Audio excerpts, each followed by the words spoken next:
Bueno, el siguiente tema para mí es maravilloso. O sea, es una de esas cosas realmente fascinantes e increíbles, ¿no? Es un artículo que, de hecho, bueno, han salido, nos pusiste José Alberto, de unos autores, bueno, un grupo internacional liderado por Tristan Smith, del Swarthmore College en Estados Unidos, en Pasadena, pero bueno, gente de Bélgica, Francia, Australia. Y colaboradores de Planck.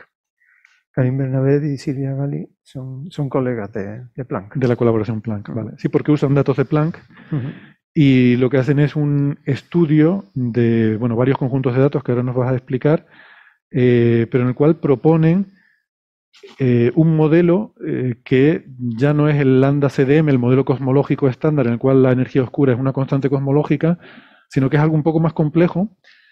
Y bueno, estos datos parecen sugerir una preferencia por un modelo cosmológico en el cual al principio había una manifestación significativa de la energía oscura.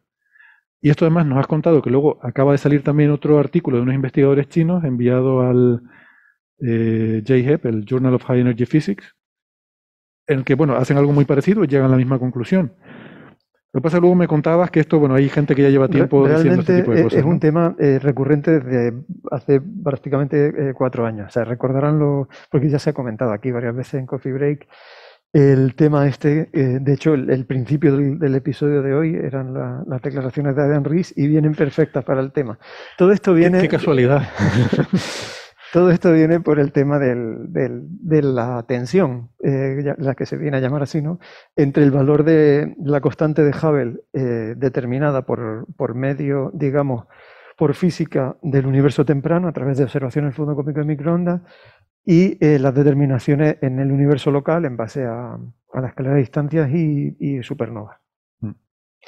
Bueno, pues como sabéis, este tema viene de largo, desde el año, o sea, cuando los resultados de RIS que empiezan a consolidar estas medidas que dan un valor de la constante de Hubble, pues del orden de 73, en tensión con las que daba el satélite Planck, que recordamos que eran del orden de 68 así. Entonces, que siempre digo, parece que no es mucho, la diferencia entre 68 y 73, 74, parece que no es mucho, pero es que las barras de error de cada una de esas medidas es mucho menor que la diferencia. Entonces, ahí está la clave, que empezamos a tener en cosmología la capacidad de atrevernos a decir que tenemos barras de error del orden de 1 kilómetro por segundo por megaparsec en la determinación de la constante de Hubble. Entonces, y déjame decir una cosa, es importante porque son como dos aproximaciones muy complementarias a la medida del ritmo de expansión del universo. Porque por una parte tenemos la medida que está basada en el fondo de microondas, que es prácticamente limpia digamos, o sea, que es una medida muy precisa y muy directa, pero asume el modelo cosmológico, asume el modelo lambda CDM con los parámetros del modelo estándar cosmológico. Y por otra parte tenemos una medida que es muy observacional, que no asume el modelo cosmológico, pero hay una escalera ahí de distancias y de medidas que puede haber algún error que se propague, que no tengas bien controlado. O sea, es una escalera de muchas cosas que si te falla un poco, te baila un poco el margen de error en alguna de ellas, pues te cambia totalmente el resultado, ¿no? Pero es toda observacional, por así decirlo, ¿no? Bueno, no es toda observacional, pero está basada en pequeños modelos de objetos astrofísicos, ¿no? Y entonces son muy diferentes esas dos líneas de llegar a esa medida del ritmo de expansión del universo. Efectivamente. Entonces, lo que... o sea, bueno, como creo que aquí ya se han comentado varios artículos en relación a esto, pues es uno de los temas más interesantes que hay ahora mismo en cosmología, porque esto podría apuntar hacia nueva física, ¿no? Física que nos estemos perdiendo y que haga reconciliar esas medidas del universo temprano con las medidas del universo tardío. Y bueno, entre las muchas posibilidades para intentar reconciliar, o sea, desde luego están las posibilidades obvias de que haya algún efecto sistemático que no entendamos muy bien, pues por ejemplo en el proceso de lo que acabas de comentar de la escalera de distancia.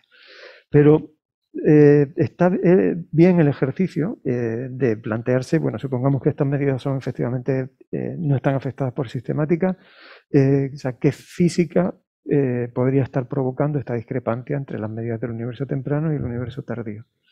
Y entre las muchas posibilidades, porque que se han discutido muchísimas, está esta idea de la energía oscura temprana. Esto no es una constante cosmológica, pero se viene a comportar de la misma manera que la energía oscura. O sea, que como algo que tiene una ecuación de estado con presión negativa y que hace que el ritmo de expansión se acelere. ¿Por qué se la llama? Sigue siendo una energía oscura, ¿no? Sigue siendo una energía oscura, pero no es la responsable de la expansión acelerada en el momento actual. Esto tiene que ser una energía oscura, esencialmente para intentar reconciliar lo que ocurre en recombinación allí con lo que ocurre aquí, o tocamos la física de lo de aquí, y entonces pues estaban estas opciones de modificar cómo es la energía oscura propiamente dicha, ¿no? La que nosotros entendemos que es la que explica el ritmo de expansión u otra propuesta. Pero hubo una serie ha habido una serie de propuestas en relación a tocar la física de la época previa a la época de recombinación. Tampoco podemos tocar mucho la física de recombinación porque es que el fondo cósmico de microondas, las medidas, o sea, el modelo ajusta tan bien que no lo podemos distorsionar demasiado, porque enseguida el modelo te dice que no, los datos son ya tan precisos que no te dan mucho juego. Pero esta idea de Early Dark Energy, energía oscura temprana, es una energía oscura en el sentido de que produce una expansión acelerada del universo, y se la llama temprana porque tiene que ser algo que, para no distorsionar demasiado lo que observamos en el fondo de microondas, tiene que haber ocurrido previamente a la época de recombinación. Y recombinación ocurre alrededor de Redshift 1000, desde donde viene el fondo de microondas, pues esto debe ocurrir antes, ¿vale? Y tiene que ser pues un componente adicional en el modelo, un campo escalar o algo que está contribuyendo a que el universo se expanda de forma acelerada, y que tiene que decaer de forma que para cuando lleguemos a la época de recombinación pues tengamos la física ordinaria. Pero no se puede conectar esa energía oscura con la actual, no puede... Las propuestas de modelos de Early Dark Energy, o sea, aunque el nombre tiene en común la parte de Dark Energy, o sea, hay que entender que en cosmología Dark Energy, energía oscura, es un componente del universo que produce una expansión acelerada que tiene presión negativa, por lo tanto. Bueno, pues... O sea, si esto fuera un campo, por ejemplo, si interpretamos que la energía oscura es un campo, sería otro campo diferente, el del Early Dark Energy, del campo que produce la energía oscura que es responsable de la expansión acelerada actual. Sí. Esas son las propuestas, la mayor parte de las propuestas. A veces se nos complica el modelo. Sí, bueno, se habla de campos tipo acción, y bueno, pues implicaría pues tener un componente adicional que, como digo, tiene que distorsionar el ritmo de expansión del universo de forma que aceleremos cómo se expande el universo previamente a la época de la recombinación. El acelerar el ritmo de expansión lo que nos hace es que, de forma efectiva, el tamaño del horizonte, que es la cantidad que mide el fondo cósmico de microondas, sea un poquito más pequeño, y eso implica que la constante de Hubble es un poquito mayor. Entonces, añadiendo esa componente, pues podemos elevar la constante de Hubble. Vale. Entonces, ¿por qué estos modelos tienen interés? Bueno, pues todo esto viene de que hace por cierto, este tipo de modelos se exploraron en los análisis de Planck y se descartaron, ¿de acuerdo? O sea, cuando se hizo la publicación en el año 2018 del último data release, el conjunto final de datos de Planck, pues se hizo el estudio y no se encontró evidencia. O sea, el modelo Lambda CDM, el estándar, era más favorable que el modelo en el que introducíamos una componente del Early Dark Energy, energía oscura temprana. Entonces, todo esto viene de que, bueno, pues el año pasado el experimento Atacama Cosmology Telescope es un telescopio que está en el desierto de Atacama, que hace observaciones, es un telescopio de 6 metros, creo recordar, que hace observaciones en intensidad y en polarización, y bueno, pues ha obtenido medidas muy precisas, ya no de todo el cielo, sino de una pequeña parte del cielo, con mucha mejor resolución angular que Planck, porque es un telescopio mucho mayor, pero de una región pequeñita. Y bueno, pues con esas observaciones pues se encontró que las medidas sobre, digamos, la anisotropía, tanto intensidad como polarización de ACT, eran ligeramente distintas en escalas angulares del orden de pocos minutos de arco sobre el cielo, y ligeramente compatibles con las de Planck. Y cuando se hacía el análisis de cuál es el modelo cosmológico que se reconstruye con los datos de ACT, pues se encontraba que un modelo con energía oscura temprana, pues era ligeramente favorecido.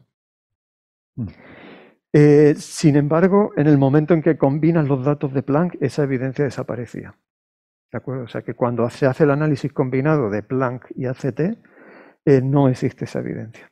Entonces, en ese contexto... Déjame aclarar una cosa. Cuando dices no existe esa evidencia o que en el estudio original de Planck se descartaba, lo que estamos diciendo es que se descarta la necesidad de una energía oscura temprana, ¿vale? No que podamos asegurar que no existía, sino que los datos ya eran compatibles con el modelo cosmológico y que como es más sencillo que uno con energía oscura temprana, pues nos quedamos con el cosmológico, que es más sencillo. El otro es añadir parámetros. Claro, si tú añades grados de libertad, vas a ajustar mejor cualquier modelo. Entonces uno tiene que empezar por los que tienen menos grados de libertad. Pero lo puedes cuantificar. O sea, cuando uno hace comparación de modelos, esto conecta con lo que acabamos de discutir del ajuste de modelos en las lunas, ¿no? De exolunas. Tú tienes un modelo, lambda CDM, y otro modelo que tiene más parámetros libres, energía oscura temprana. Intentas ajustar los dos y tienes en cuenta cuál es el número de grados de libertad, cuál es el número de parámetros que estás ajustando en cada caso. Y hay estadísticas de comparación que te dicen, pues objetivamente, el modelo lambda CDM tiene, digamos, una evidencia mayor cuando se hace esa comparación. Es un análisis muy similar al que se hace en el caso de la exolunas. Y bueno, en ese contexto salen estos artículos. Aquí nos encontramos con gente que el primer autor y el tercer autor de este artículo fueron uno de los que propusieron esta idea de Early Dark Energy hace 4 años, cuando salieron los datos de Planck. Y bueno, han hecho un reanálisis, incluyendo ahora la combinación de Planck, ACT, este experimento que hemos comentado antes, y el otro experimento que hace medidas en escalas similares al Atacama Cosmology Telescope, que es el South Pole Telescope, el telescopio del Polo Sur, un telescopio de 10 metros que también hace medidas en intensidad y polarización. Bueno, visto así por encima, el artículo lo que viene a decir es que presentan una evidencia ahora podemos discutir de a qué nivel, de unas pocas sigmas, no llega a las 5, de que el modelo de energía oscura temprana es favorecido. ¿Qué implica eso? Implica que ese modelo tiene un valor de la constante de Hubble pues compatible con el valor de RIS, o sea, más cercano a 74 que a 68, pero y ajustan una componente de energía oscura temprana que, digamos, tendría su máximo su escala característica de aparición alrededor de Redshift 3300. Bueno, ahora nos metemos en los detalles de la ¿Tienes idea del tiempo? Pues esto estamos hablando de... Redshift 1000 son 380.000 años. Entonces, Redshift 3000...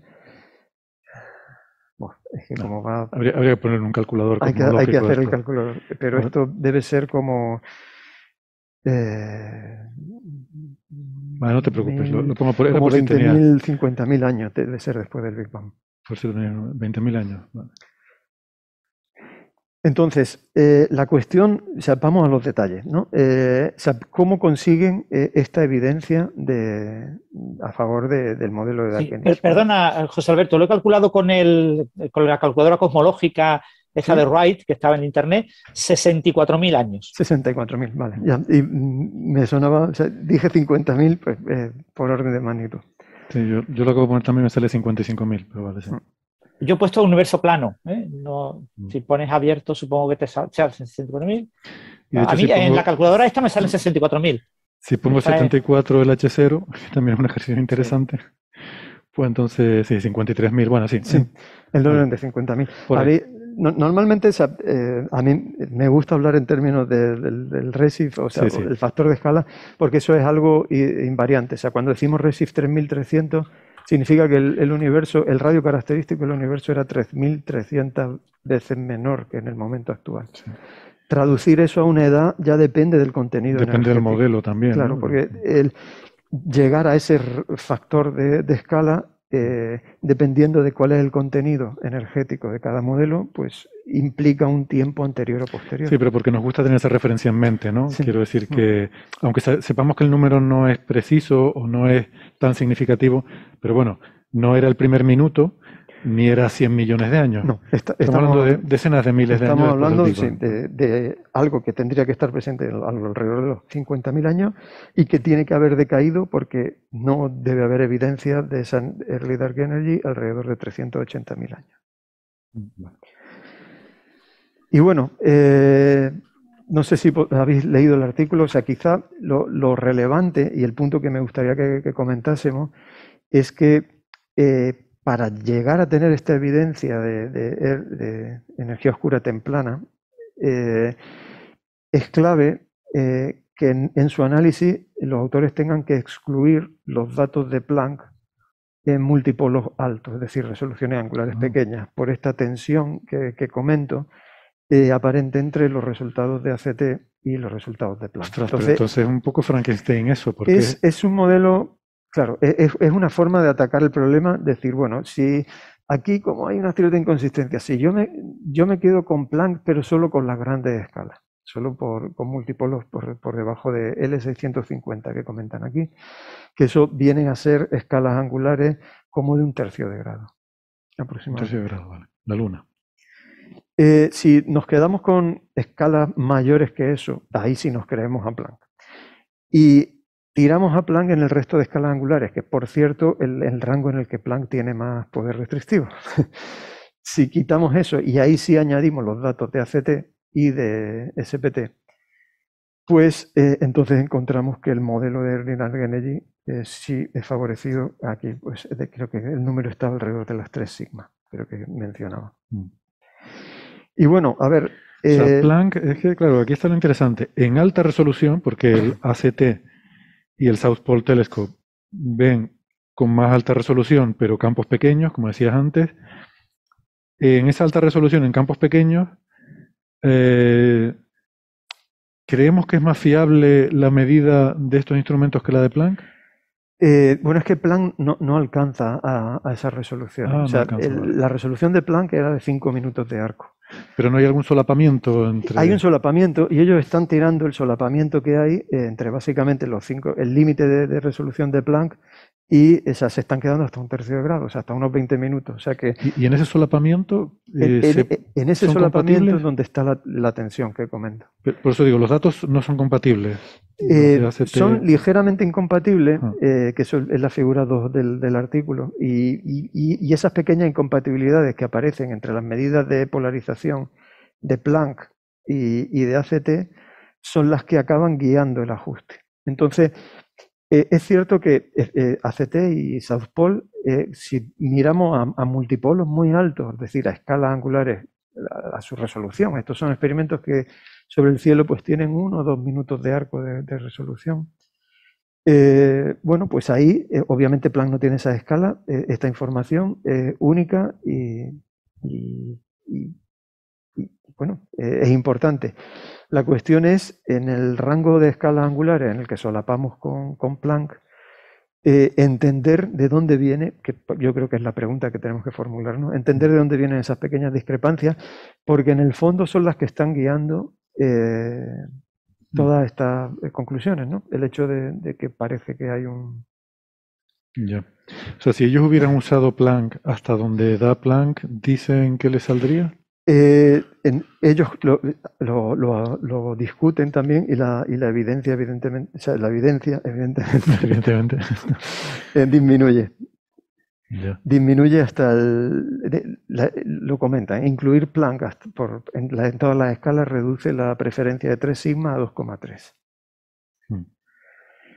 Que, bueno, pues ya es prácticamente una fluctuación estadística. Intrigante. Pero claro, la gran pregunta entonces es ¿por qué no sale lo mismo cuando observa Planck que cuando observan estos instrumentos, ¿no? Ahí Bueno, habría que pues hacer puede ser una fluctuación estadística y esto lo veremos porque estos experimentos están observando pequeñas regiones de cielo. Claro. Entonces, cuando estos experimentos vayan acumulando más datos en otras regiones o cuando se vayan sumando datos de los experimentos de nueva generación que se están realizando tanto en Atacama como en el Polo Sur, pues cuando se vaya acumulando más datos y más evidencia, pues veremos si esa variación es realmente algo estadístico o es algo significativo. Pero desde luego el modelo este tiene el interés, creo, que de apuntarnos a que, bueno, puede que exista un posible error sistemático o fluctuación estadística en los datos,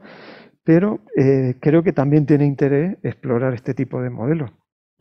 Y lo interesante, lo bonito es que, bueno, pues si estos modelos fueran ciertos, pues tiene una serie de implicaciones que me gustaría resaltar. Por ejemplo, estos modelos de energía oscura temprana, para arreglar el problema de la constante de Hubble, o sea, el hecho de que el universo se expanda un poco más rápido de lo previsto previamente a la recombinación, te altera la constante de Hubble, pero esa expansión más rápida borra un poquito las estructuras a pequeña escala, de forma que para ser compatible con las estructuras que vemos, estos modelos requieren que haya un poquito más de materia oscura.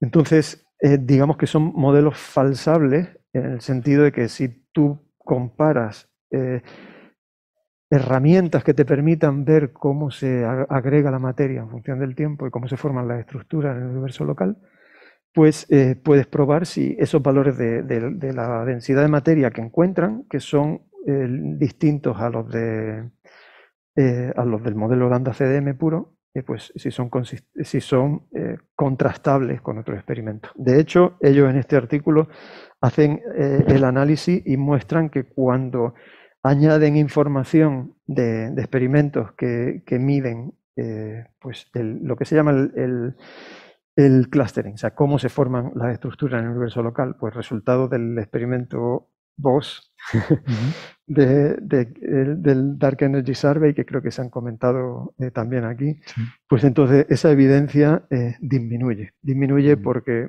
las medidas de agrupamiento y de formación de estructuras sí favorecen un valor de la materia oscura consistente con el que se ve en lambda CDM con Planck. Entonces, bueno, o sea, hay un montón de detalles y derivadas que se pueden sacar de este artículo. A mí una de las cosas personalmente que más me llama la atención es que este modelo de Linear Energy también toca una de las predicciones clave de Planck en relación a la inflación, que es el índice de la dependencia con la escala de la amplitud de las fluctuaciones. Aunque es un poco técnico esto de contar, pero básicamente la idea es que inflación predice que básicamente independientemente de la escala a la que yo mire, voy a tener esencialmente la misma amplitud característica de fluctuaciones, la misma cantidad de estructuras, pero no exactamente la misma cantidad de estructuras, sino que va a haber ese índice no va a ser exactamente, en las unidades que lo medimos, no va a ser exactamente 1, sino que va a ser ligeramente menor que 1 porque inflación duró un cierto tiempo. Y inflación acabó y luego el universo siguió expandiéndose en su ritmo habitual, ¿no? Pues una de las medidas, una de las evidencias más fuertes que tenemos a favor de inflación viene de que la medida de Planck, o sea, de este índice de fluctuaciones, que Planck dio un valor de 0,976, o sea, pero con una precisión muy grande. Esto es muy cercano a 1, ligeramente menor que 1. Era lo que predecían los modelos de inflación. Bueno, pues estos modelos de energía oscura temprana, aparte de tocar la constante de Hubble, suben este índice y se lo llevan precisamente a 1, con lo cual entraríamos en tensión con lo que entendemos que es la inflación. Entonces, digamos que intentando arreglar el problema de H0, pues empezamos a tocar cosas en relación a la cantidad de materia oscura o a nuestra comprensión actual de lo que es la inflación, que, bueno, que parece estar en tensión con otras observaciones en cosmología. Sí. Eso yo creo que es lo más destacable, ¿no?, de lo que nos ha comentado José Alberto, ¿no? Que el modelo cosmológico de consenso a la gente no le gusta porque todo el mundo quiere convertirse en famoso encontrando que está mal y que está equivocado, y el que descubra cualquier importante defecto de este modelo, que le falta algo importante, rápidamente recibirá un enorme eco y recibirá premios y será una persona muy famosa, ¿no? Pero el problema es que el modelo es muy robusto. Es decir, cuando tú modificas, tú dices, yo tengo un problema y ahora modifico algo del modelo, añado algo al modelo cosmológico de consenso. Normalmente siempre se añade, pocas veces se quita y se sustituye por algo. Siempre se añade algún parámetro adicional. Yo añado uno o varios parámetros adicionales y resuelvo un problema, resulta que, maravilloso, resuelto ese problema. Pero es que me aparecen infinidad de problemas. O sea, cantidad de problemas que aparentemente no tenían nada que ver con lo que yo pensaba. Yo quería resolver este problema y quería modificar algo porque yo intuía que modificando esta relación física acababa conduciendo a que ese parámetro cambiaba, como parece que se ajusta mejor a las observaciones. Y de repente aparece cantidad de efectos colaterales por otros lados que dices tú, ves que... Y eso muchas veces los artículos no lo cuentan. Muchos artículos lo meten debajo de la alfombra y dicen, bueno, mi artículo es sobre este problema, así que yo solo hablo sobre este problema.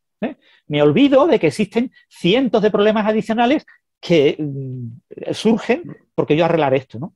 Y eso me alegra que José Alberto haya comentado varios de los problemas que tienen este tipo de teorías de energía oscura temprana, que no solo requieren añadir nuevos campos que no sabemos si existen o no, y se complican muchísimas cosas. Es decir, hay muchas cosas que sabemos que se modifican, y se modifican como parámetros de precisión, es decir, se modifican en porcentajes, 5%, un 4%, pero es que hoy en día la cosmología es cosmología de precisión. Y en muchas cosas tenemos precisiones que están en ese orden, ¿no? Y entonces no es nada fácil modificar el modelo cosmológico de consenso para resolver un problema y que no quede nada más alterado y que ningún otro problema se vea afectado. Claro, claro. No, estoy de acuerdo con eso, ¿no? Y lo que pasa es que a mí lo que me llamó la atención de esto, cuando nos lo envió José Alberto, es que efectivamente, o sea, mucha gente intenta resolver un problema añadiendo algún ingrediente, que es la forma sencilla de resolver problemas. Añado algo, como dices tú, ¿no? Algo que lo resuelva. Aquí, sin embargo, lo que yo entiendo es que no es que estén, o sea, aunque a lo mejor esa sea la motivación última, ellos lo que han hecho es un reanálisis de toda la información que tenemos del fondo de microondas, proporcionada por Planck y proporcionada por otros instrumentos, y han encontrado que haciendo un determinado análisis, directamente o automáticamente se resuelve el problema de H0. Que luego aparecen otros problemas por otro lado. Pero no es la misma filosofía que decir voy a añadir un ingrediente para resolver el problema de H0, sino que digo, voy a hacer un modelo con energía oscura temprana que me ajuste estos datos de Planck, de ACT y del South Pole Telescope. Entonces, claro, para mí el problema aquí es resolver esa tensión instrumental. Quiero decir, lo que querría uno, evidentemente, es decir, bueno, tengo un conjunto instrumental que es perfectamente consistente, tengo todos estos datos que los junto todos, son todos armónicos, están todos de acuerdo, están todos en armonía, y ahora trato de ajustar mi teoría a esas observaciones, ¿no? Pero aquí hay como cierta tensión entre observaciones, que como dices tú, es posible que sea simplemente una fluctuación estadística, observar una parte del cielo, y resulta que no es exactamente representativa del promedio. Bueno, podría ser algo así, ¿no? O quizás hay algún detalle, algún tema instrumental, algún sistemático que se nos ha colado, que son cosas también que pueden pasar, ¿no? A ver, a mí me gusta este artículo porque, o sea, ponen claramente, no esconden los problemas. O sea, es evidente que todo esto viene de la tensión que hay entre las medidas de Atacama Cosmology Telescope y Planck en ese rango intermedio de escala angular en el que solapan. Hay otro tema que quizá es un poco más técnico y que no hemos comentado, que tiene que ver con cómo se caracterizan los niveles de errores sistemáticos en la medida de la polarización. Porque en este análisis se han combinado tanto datos de intensidad como de polarización, de Planck y de los otros experimentos. O sea, por experiencia lo puedo decir, las medidas de polarización son tremendamente complicadas, y entender y calibrar conocer con alto grado de fiabilidad a qué nivel eres capaz de medir la polarización y caracterizar bien el error que tiene esa medida de polarización, es muy complicado. Y bueno, en función, ellos comentan, y son honestos, en la colaboración Planck se dan dos formas de tratar ese error estadístico de la eficiencia de polarización, de la eficiencia con la que somos capaces de medir la polarización. Y bueno, o sea, son honestos y dicen, oye, si utilizamos los dos métodos, pues con uno encontramos más evidencia de energía oscura temprana, con el otro parece que la evidencia se diluye. O sea que todo esto apunta a que estamos escarbando, o sea, buscando ya resquicios en los datos a niveles, llegando al límite de precisión a los que los tenemos entendidos y caracterizados, ¿no? Entonces, esto está pidiendo, pues eso, experimentos nuevos y o sea, confirmar estos resultados, porque puede ser una vía de interés en el futuro. O sea, si esto se confirma, pues es un cambio de visión, ¿no? De paradigma. Y José Alberto, ¿estos datos no están en esta región intermedia dominados por la variancia cósmica? En intensidad, Planck en ese rango está totalmente dominado por, efectivamente, somos mejores que el límite de varianza cósmica. O sea, estadísticamente, no se podría mejorar estadísticamente a Planck en el sentido de que ya hemos llegado al límite de la varianza cósmica. O sea, la barra de error está dominada enteramente por el hecho de que solo observamos desde un punto del universo, en intensidad. Sin embargo, en polarización no. Todavía en esos rangos intermedios, tanto para el ACT como para Planck, todavía hay rango de mejora. En el caso de ACT, buscar observar nuevas regiones de cielo, o bien tener experimentos de nueva generación que midan con más precisión. Bueno, pues ahí es donde está el margen de mejora, porque no parece previsible que podamos mejorar el tener más puntos de observación del universo. Bueno, pues nada, muy interesante. A ver si me quedo un poco de bajón entonces. Yo me había venido arriba cuando leí el abstract de estos papers, pero bueno. Pues no pasa nada, habrá que seguir jugando. Es un tema, ya te digo, es apasionante y que en cualquier caso entenderlo, o sea, por todas las implicaciones, incluso si este modelo, o sea, si le damos credibilidad a este modelo, tiene muchas implicaciones y bueno, es una forma de acceder a una parte que no tenemos muy explorada de forma directa ni indirecta, que es la física previa a cuando se forma el fondo cósmico de microondas. Pues sí. Dice, inflación, energía oscura y ahora energía oscura temprana. ¿No podría ser una misma fuerza repulsiva que su intensidad oscila con el paso del tiempo? Hay modelos que intentan conectar inflación con energía oscura. Las tres cosas matemáticamente son lo que inflación, el efecto de energía oscura y energía oscura temprana. Las tres cosas son aceleración del ritmo de expansión.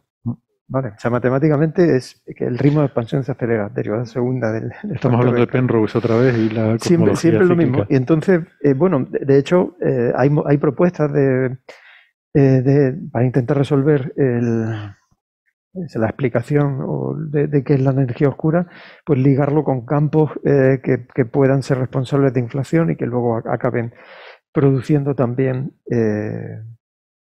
o sea, la aceleración en el momento actual. Pero estos modelos de energía oscura temprana son modelos muy específicos. A ver, uno puede pensar varias formas de generarlos, pero la mayor parte de los que se discuten en estos artículos tienen que ver con añadir nuevos campos escalares, una partícula tipo acción, o sea, con masa muy pequeñita. O sea, realmente añadir un campo nuevo. No. Y es algo que tiene que necesariamente decaer antes de que llegue la recombinación, porque si no, altera el resto de predicciones. Así que, sí, lo que pregunta Exospace es si ese decaimiento podría ser algo oscilatorio, o sea, un comportamiento de que va y viene, ¿no? Bueno, la búsqueda de una unificación oscura. El potencial gravitatorio de estos modelos para los acciones son oscilatorios, pero el hecho de que vaya y venga, bueno, es posible que haya opciones. Déjame ver. Además, las escalas son como muy diferentes, ¿no? Porque o sea, esa Early Dark Energy tendría que variar en escalas de 1 a 5, o sea, de 10 a 5 años, ¿no? Sí. Si aparece a los 50.000 años y desaparece a los 300.000. Sin embargo, la energía oscura actual lleva 5.000 millones de años acelerando el universo. O sea, son escalas temporales muy diferentes. Sí. Y además, el comportamiento, o sea, tiene que haber un mecanismo. En el momento en que hay un mecanismo en el que te saca de esa fase de expansión acelerada, luego lo hace complicado que te vuelva a aparecer, ¿no? O sea, la inflación acaba porque, o sea, dentro de los modelos más sencillos de inflación, pues acabamos yéndonos al mínimo y salimos de esa fase de expansión acelerada. Si la energía oscura en el momento actual es una constante cosmológica, pues eso va a seguir ahí siempre. Si es una densidad de energía del vacío, bueno, puede que tenga variación temporal, pero generalmente, o sea, una vez que tienes una fase en la que sales de ese ritmo de expansión, parece luego complicado volver a reutilizarlo para una fase posterior. Sí, Alberto, se han propuesto, o sea, hay modelos propuestos de campos escalares oscilatorios, ¿no?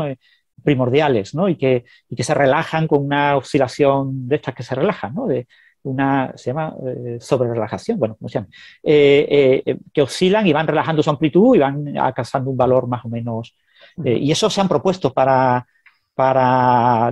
tanto la energía oscura temprana como para la inflación y para otras cosas, ¿no? Depende del potencial que pongas, a veces no te queda otro remedio que aceptar que haya ciertas oscilaciones. De hecho, los potenciales estos de energía oscura temprana son oscilatorios todos.